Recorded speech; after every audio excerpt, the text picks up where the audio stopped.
उन्होंने कहा कि इसराइल की जो है माफी नहीं है, और आपने देखा कि अमेरिकी हमले के बाद उन्होंने इसराइल को निशाना बनाया, ना कि अमेरिकी बेसेस को, जो कि 19 बेसेस मौजूद हैं, जिनमें से 10 ईरान ने लॉक किए हुए हैं। ईरान ने बराह रास्त जो है उनके एयरबेस को निशाना बनाया और तकरीबन 75 फौजी मार दिए और पौने 200 जो थे वो शदीद जख्मी हुए। क्योंकि अगर ईरान ने कॉन्फ्लिक्ट जोन बढ़ाया तो ही बाकी कुव्वतें फिर कूदेंगी ना। व्लादिमीर पुतिन के साथ जनाब अब्बास अराक्ची जो कि वजीर खारजा हैं ईरान के, उनकी मुलाकात बड़ी अहम है। 3 दिन कबल जो मॉस्को का ट्वीट आया और जो पैगाम आया वो ये था कि हम ईरान के साथ खड़े हैं अगर अमेरिका कूदा जंग में। अभी वो मीनिंगफुल अंडरस्टैंडिंग लेने गए हैं, लेकिन रूस का जो यहूदियों के साथ एक बड़ा पुरानी मखासमत है। न्यूक्लियर असासाजात जो हैं वो उनके महफूज हैं और वो ट्रकों की तस्वीरें नजर आ रही हैं। 20 से ज्यादा ट्रक हैं जिन्होंने जो कुछ निकालना था वो निकाल गए। इसके लिए वो क्या एक मशहूर मुहावरा है। अस्सलाम वालेकुम नाज़रीन, मोहम्मद कज़ाफ़ी मतलब फिर हाजिर है नए दौर के प्लेटफॉर्म से। नाज़रीन, हमारे बड़े ही प्यारे गेस्ट अब्दुल्ला गुल साहब हमारे साथ मौजूद है। अस्सलाम वालेकुम सर। वालेकुम अस्सलाम मोहम्मद कदाफी साहब, कैसे हैं आप? खैरियत से हैं? तमाम नाजरीन को अस्सलाम वालेकुम। सर मैं ठीक हूँ, लेकिन जो इस ईरान इसराइल जंग है, अब उसमें अमेरिका भी प्रॉपर कूद चुका है। बल्कि उसने अपने B-2 बॉम्बिंग वाले वो जेट्स दिए हैं और बॉम्ब दिए हैं, जिनसे उन्होंने ईरान पर बमबारी की है। अब आप कैसे देखते हैं, ईरान क्या अमेरिका को भी जवाब देगा जिस तरह वो इसराइल को दे रहा था?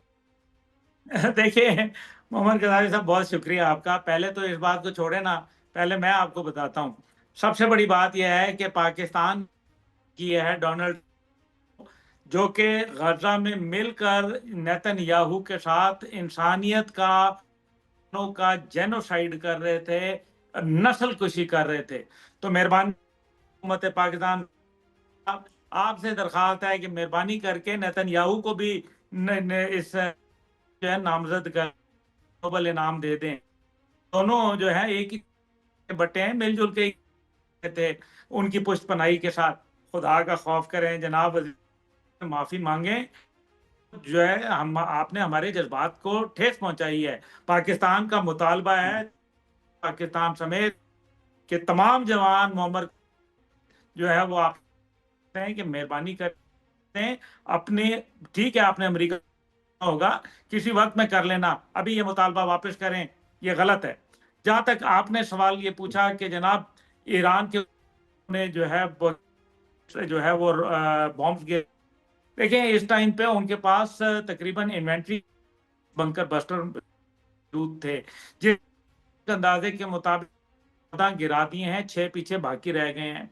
जबकि IAEA का जो डायरेक्टर है, जिस फर्दों के जगहों के ऊपर नेतन्स के अंदर जो है जब वो गया था, तो उसने कहा आधा मील नीचे हैं, आधा किलोमीटर नहीं बोला, उसने कहा आधा मील के करीब नीचे हैं। और ये बंकर बस्टर जो है ये ज्यादा से ज्यादा 200 फुट की पेनिट्रेशन कर सकता है, क्योंकि ये मिट्टी में कर सकता है।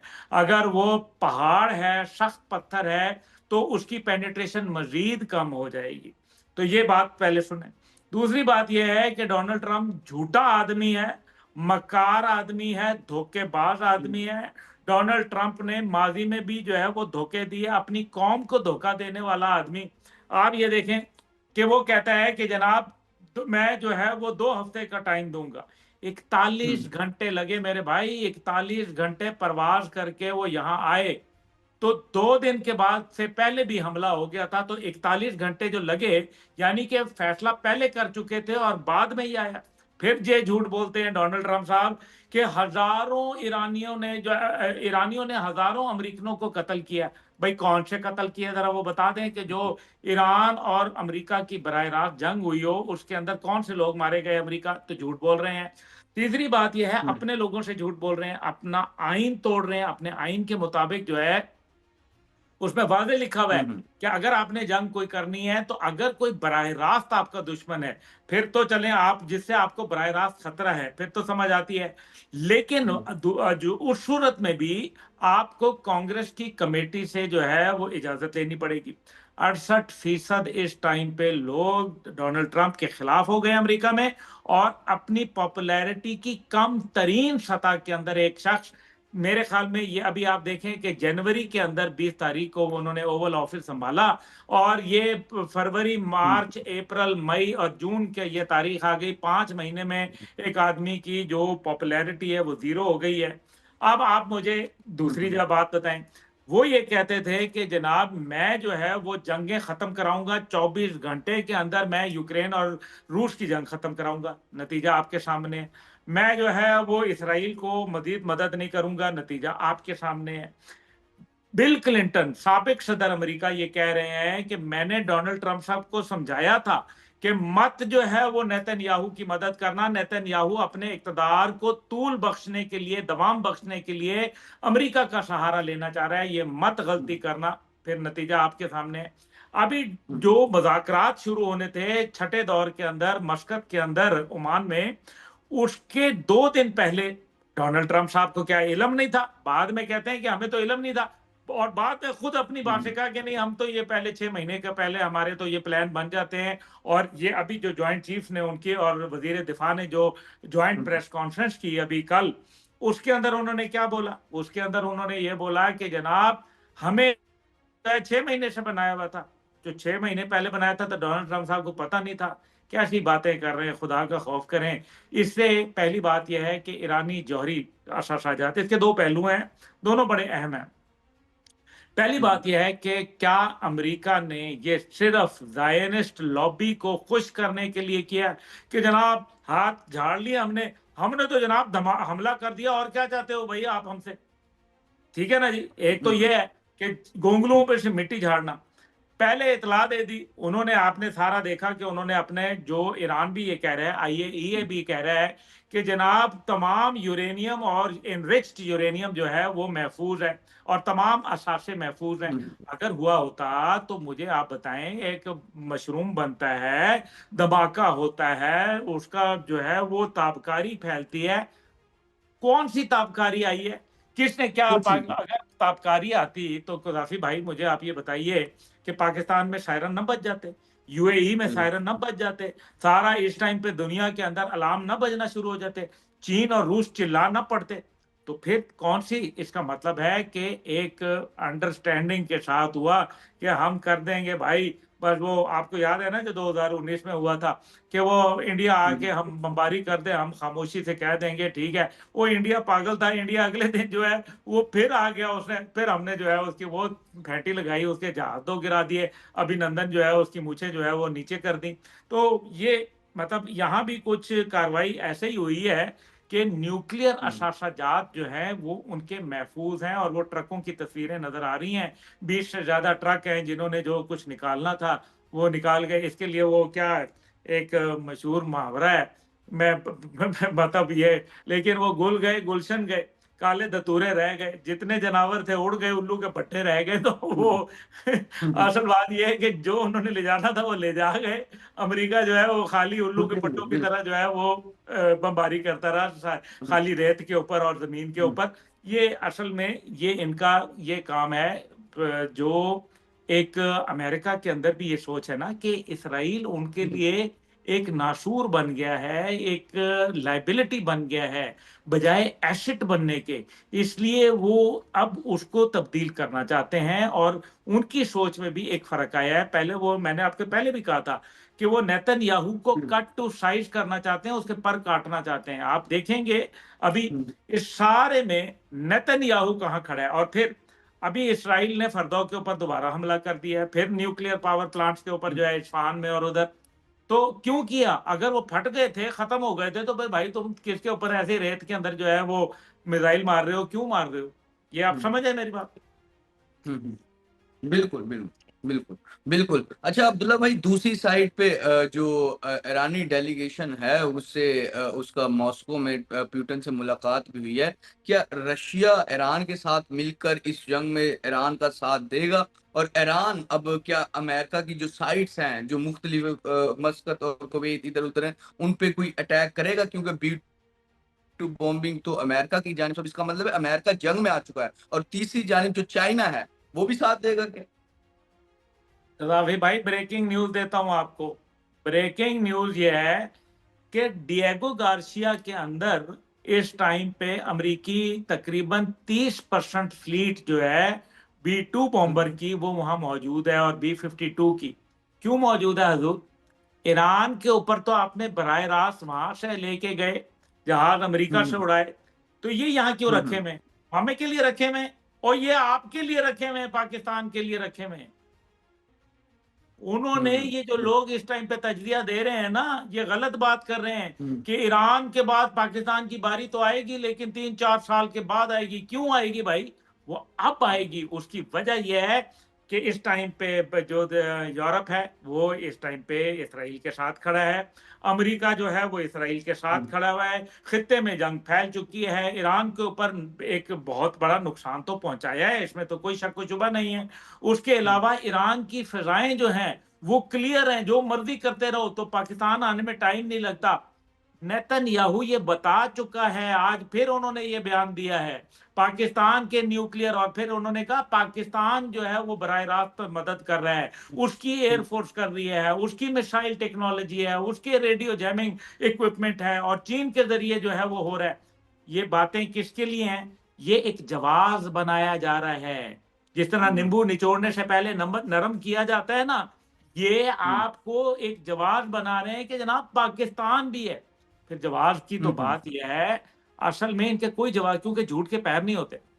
इन्होंने कहा कि ईरान के पास न्यूक्लियर है, IAEA कह रहा है कि नहीं है। अच्छा, धमाके जिधर हुए वहां भी कोई न्यूक्लियर ताबकारी नहीं हुई, तो वो भी झूठ साबित हो गया। अब मसला यहाँ यह है कि पाकिस्तान के लिए भी जवाब कोई नहीं है। इन्होंने पाकिस्तान को टारगेट करना है, इसलिए ये बात। अब आपने जो बात की कि खित्ते के अंदर 19 अड्डे अमेरिका के मौजूद हैं, जिसके अंदर इराक है, ओमान है, सऊदी अरब है, कतर है, और उर्दन है, और दीगर ममालिक हैं जिधर इनके अड्डे मौजूद हैं 19, जिसपे कमो बेश तकरीबन 40 से 50 हजार अमरीकी जो लोग हैं वो रह रहे हैं।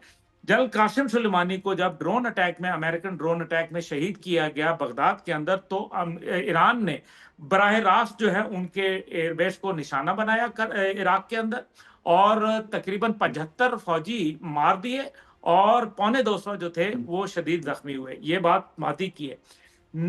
तकरीबन 46 साल के बाद, यानी कि 1979 के बाद, अमेरिका ने जब से उन पे पाबंदियां आयद की और अमेरिका और ईरान की दूरियां पैदा हुई शाह ऑफ ईरान के बाद, उसके बाद 40 साल गुजर गए। बराह रास्त ये हमला जो था अमेरिका ने उनकी सरजमीन पे किया, ये गैर कानूनी था, गैर आईनी था, और बिला जवाब था।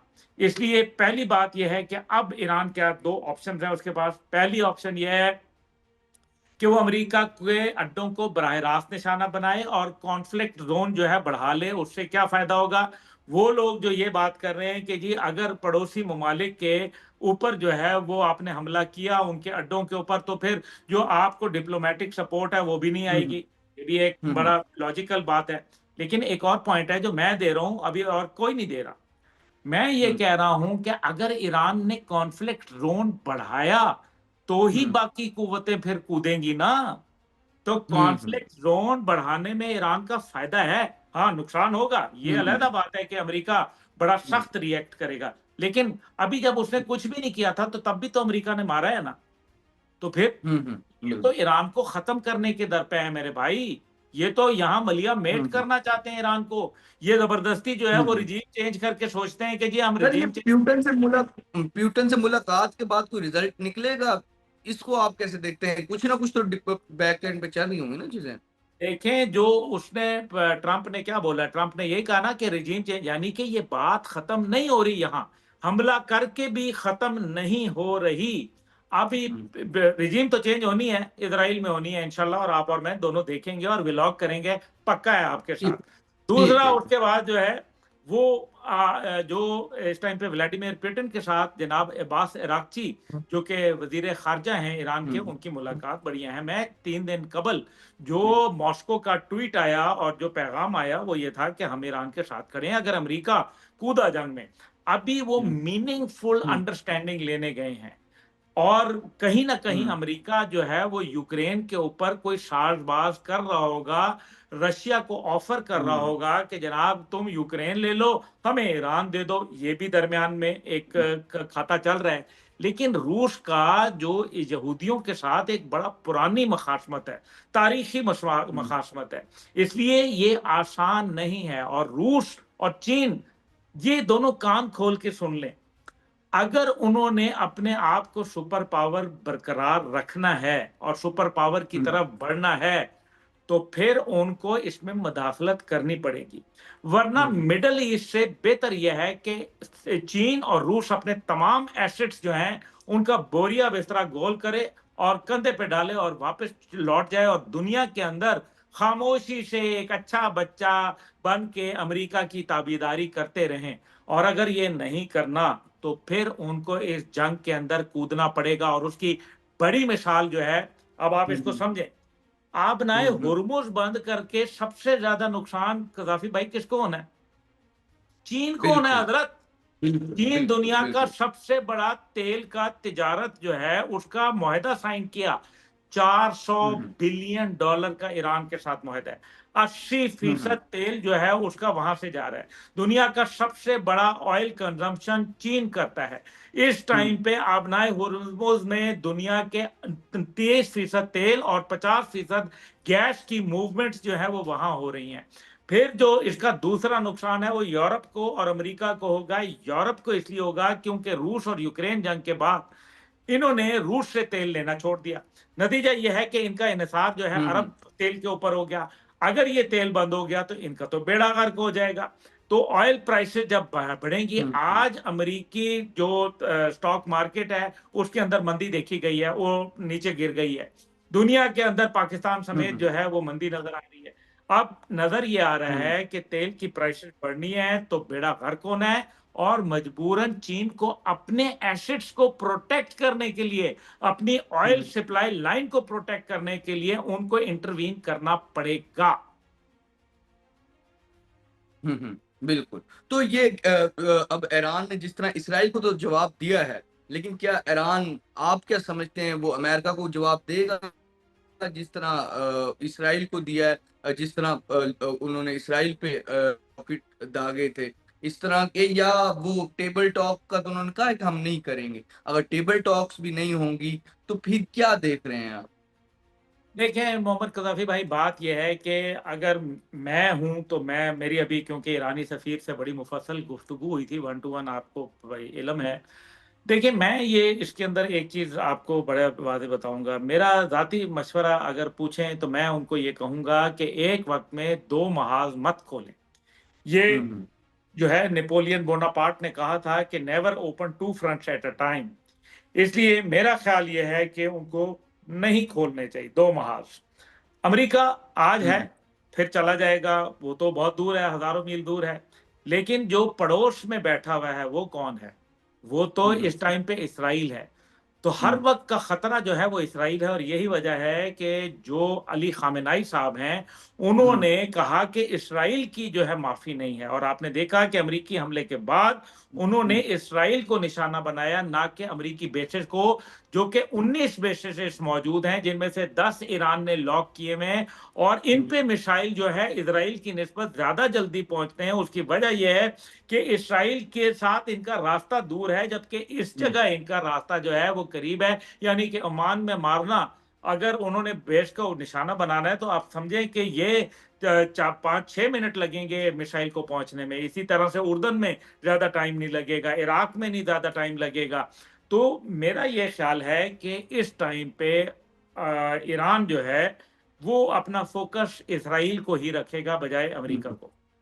तो इसराइल पे फोकस तो ऑलरेडी रखा हुआ है, लेकिन रिजल्ट तो कुछ नहीं कर रहा। तो अब अमेरिका की एक तो हम देखते हैं कि बैकएंड पे सपोर्ट होती है, लेकिन इस दफा जो इसराइल चाहता था उसको वो बॉम्ब भी दिए गए, उसको वो जेट भी दिया गया जो लेके आएगा, फिर उस पे बॉम्बिंग करवाएगी, सब कुछ किया। तो इसराइल से कैसे ईरान, किस तरह उसको उससे जीत सकता है, या उसके साथ लड़ सकता है, उसको चुप करके बिठवा सकता है? वो तो आगे से मजीद चीजें कर रहे हैं वो तो, इसराइल वाले। अल्लाह ताला फरमाता है कि मुझे रब होने की कसम, तू मेरे रास्ते पे चल तो मैं तेरे साथ जो है वो खड़ा हो जाऊंगा। और तू एक कदम चलेगा तो मैं 10 आऊंगा। इसलिए बात यह है कि ईरान की सपोर्ट खुद ब खुद आएगी। अब आप देखें, आप टेक्नोलॉजी आ जाए करती है, लोगों के पास पहुंच हम्म जाती है टेक्नोलॉजी भी, मिसाइल भी। अभी चीन से जहाज उड़े थे और फिर उसके बाद वाखान कॉरिडोर पे जाके वो स्टेल्थ मोड में चले गए, गायब हो गए। वो कहाँ गए थे? हम्म हम्म तो ये ऐसा नहीं है, ये हो जाता है, ये चीजें आ जाती होती हैं। सिर्फ आपको अपने कद के साथ खड़ा होना पड़ता है। खुदा उनकी मदद करता है जो अपनी मदद खुद करना चाहते हैं। इसलिए मैं ये समझता हम्म हूं कि कॉन्फ्लिक्ट अगर तवील होगा तो फिर जाहिर है उसका फायदा ईरान को होगा, जैसे मैंने आपसे पहले भी गुजारिश की थी इस बात के ऊपर, और वही हो रहा है। और इसके अंदर डिप्लोमेटिक सपोर्ट भी आना शुरू हो जाएगी और साथ ही साथ जो है उनको बहुत सारी अस्करी सपोर्ट भी आएगी। लेकिन इस सब के बावजूद मैं समझता हूँ नेशनल सिक्योरिटी काउंसिल का इजलास जो हुआ है हम्म आज हुआ, उसकी फाइंडिंग जब आएंगी पता चलेगा। लेकिन पाकिस्तान को अच्छी तरीके से पता है कि ईरान के बाद उनका टारगेट है। इसलिए कि वो कोई ऐसा फैसला जो है वो कभी भी नहीं करेंगे जिससे मामलात जो है वो ईरान के मुखालफत में चले जाएं। जी तो नाज़रीन, जिस तरह के अब्दुल्ला हमीद कुल साहब हमारे साथ मौजूद थे और उन्होंने इसराइल और ईरान पर जो उनके खुद भी वो समझते थे जो ठीक है कि दोनों शायद महाजों पे जंग नहीं छेड़नी चाहिए, फिलहाल इसराइल पर फोकस रखना चाहिए। और जब तक इसराइल बिल्कुल बेबस और ना हो जाए, मतलब कि वो इस तरह की हरकतों से बाज ना आ जाए, तब तक इसराइल का पीछा ईरान को नहीं छोड़ना चाहिए। फिलहाल के लिए नए दौर से मोहम्मद कजाफी और अब्दुल्ला गुल साहब को इजाजत दीजिए। खुदा हाफिज।